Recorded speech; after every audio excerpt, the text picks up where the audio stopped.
Hello everybody, I am Baltmatrix, and today we are taking a look at Transformers Legacy Voyager class Inferno from the Beast Wars series. This figure is great. It's just great. The molding on the figure is fantastic. It even has the original ant legs that were present not only on the character model, but on the original toy. The figure feels great in the hand. The paint is good. And that head sculpt. Oh, that head sculpt. This figure manages to nail a better head sculpt than the original in so many ways. Unfortunately, I don't have access to my original figure right now. It's somewhere in another state up in storage. But the texture on this thing, oh, and the chompers and the head, oh, it's so good. Oh, and did I mention, it has light piping. Yes, the figure has light piping. The only issue I have is getting the light piping to actually work correctly is not as easy as you might think, even though the back of his head is mostly empty, just like the character on the show. I purchased this figure over at the Hasbro Pulse, and I'm really happy with it, except for a few minor little weird oddities with the legs. We'll get into that when we talk about the posability. Though, let's talk about that now. Posability. Head is on a ball joint and can move all around and look down that much and can look up that much. Shoulders are on swivels that have actual in and out movement as well, all the way around. Upper arm bicep swivel. There is a double elbow for the transformation. The individual bug legs are slightly posable. Talk about that in a second. And there is fist articulation that, well, it's not so much fists as he has these little claws, but those are articulated and can move. The bug leg that is attached to the wrist can move, and then the bug leg that is attached to the upper or bicep can swivel. The swiveling also continues with the bug legs in the back that are swiveled and, thank God, not ball jointed like the original figure. The legs are on hinges and swivels. The pins on mine for the upper legs or the hips, a little bit looser than I would like. And also what's loose on mine are the swivels for the thighs. Well, the right swivel is nice and tight. The left swivel, bend at the knee is about 90 degrees, and then the foot can move forward and back a little bit and side to side, so you could get some split action going with this bug boy. Turning the figure around, he comes with a giant bug butt, which I actually do appreciate. Now, for a long time, I thought the bug butt would not be able to do his patented blender butt. That is not the case. It totally can. To do the blender butt, I like to move these legs out of the way, even though they're supposed to peg up into the armpits. You open up the top of the butt of the rear, and then open up the sides, and then there is this extra piece that you flip out, and then swivel around, and you've got blender butt action. And then you could peg the gun into the butt hole that he has, and it pegs in, and you can have him do flying blender butt action. There is a flight stand port right on his keister, but good luck with that with, all of this sticking off his rear. So with the right flight stand, you can totally have him flying, and that is nice. I do like that. And I think it works. I think it works really well. And before you ask, Bolt, can you actually spin the butt? Yes. Yes, you can. It spins. Oh, they thought of everything. Quite frankly, this is the best Beast Wars Inferno figure we've ever had. Not that we've had many. It's only the second one. Size comparison time. Voyager Kingdom Optimus Primal, Shattered Glass Leader Class Optimus Prime, Voyager Class Legacy Jaxus, Armada Starscream, Voyager Class Kingdom Dinobot, and Voyager Class Kingdom Tigatron. And for reference, a couple of Deluxe Class Goons. Inferno's transformation is really cool, and it mimics the original figure's transformation a bit, and I find it fun.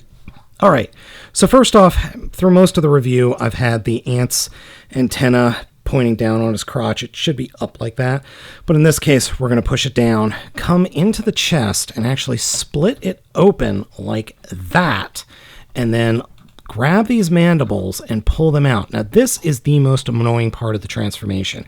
Because these head pieces don't fold out all the way, it's hard to get the mandibles out, and you kind of have to just really push things out of the way. Once you get them out and snapped into place, you could take the entire bug head, flip it up, and then close it up over Inferno's robot head. And things mostly stay connected here. Mostly, I say. Next up, take these little bug pieces in the back and fold them down over the hips like that. And then take the arms and point the shoulders all the way back and collapse the front arms up like so. So just kind of sandwich the front arms together. So do that on both sides. Then take the bug leg that is attached to the upper bicep and fold it back, and do that on both sides. And then what we'll do is come down to the hips and turn them around 180 degrees. Take the heels and fold them up into the bottom of the feet. Take those feet and flip them out like that. And then combine the legs on this peg at the upper, or at the shins, just on the outside of the shins. Now, for these shoulder bits, we'll actually turn them in to the body like that. And there is a peg back here inside the, well, what is the back cavity? That will actually get pegged into by the hand, specifically the lower claw of the hand. So move the hand such that it'll peg in, and then move the bug leg such that it's coming out of the... Then move the bug leg such that it's pointing to the outside of the forearm. Roll that in, and this will peg in to that opening cavity. So you could see it kind of right there. It's pegged in. It's like its thumb, or his thumb, is just pegging in and holding everything into place. And then just repeat the same thing on the other side. Once everything's done, this is what it's going to look like. It's not pretty. It just isn't. Those pegs that are on the shoulders are not tight, and everything feels a bit on the wobbly side, but once you get the thumb in place and get everything pegged in, it will hold together. It's just getting everything connected and pegged into place is a bit annoying. Now, coming down to the robot legs, the first thing we're going to do is collapse the knees. There are hinges inside the upper part of the lower legs, so they will collapse down and peg into place, so you get this weird kind of collapsed knee look. So that's the way you want to do it. Then take the feet, and if you hear beeping, my wife's working with the pressure cooker right now. The feet will fold up, and there are these little tiny tabs that are on the bottom of the ankles that will peg into these sections on the bottom of the feet. Getting them pegged in, it requires a little bit more force than I'm comfortable with. Now, what we'll do is take the hips of the robot mode and fold them down. The hips will then collapse up into the arms, and they'll just kind of rest there, and you push the legs up and then bring the abdomen section over the legs. I made a goof. I flat out made a goof. I missed a step, and that messed up the entire transformation. You see this little cutout right here? It's very hard to see with my hand in the way. But there's a cutout there that is for this little piece coming off the hip. You have to flip that whole hip section up and rotate the hips into place and get that section filled in with the ant leg. Then you can collapse the arms into the upper body, and things rub up against each other, and I completely forgot that little thing. And I have the hands backwards too, so the claw wants to sit like that, and then you got to get everything up in there. I know I've got this claw wrong. There we go. That's the way it goes. So for the claw, turn it so that the top part of the claw is pointing to the bottom of the ant.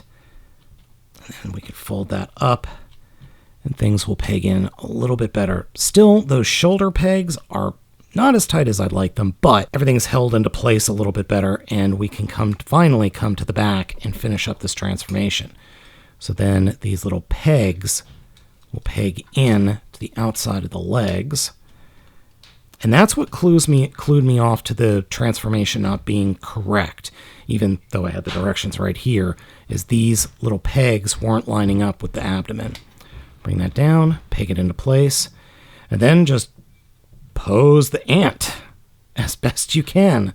I love the way this ant mode looks. I think it looks great, but I do have an issue with it, and that's specifically the swivel joint on these back legs. They're much too loose.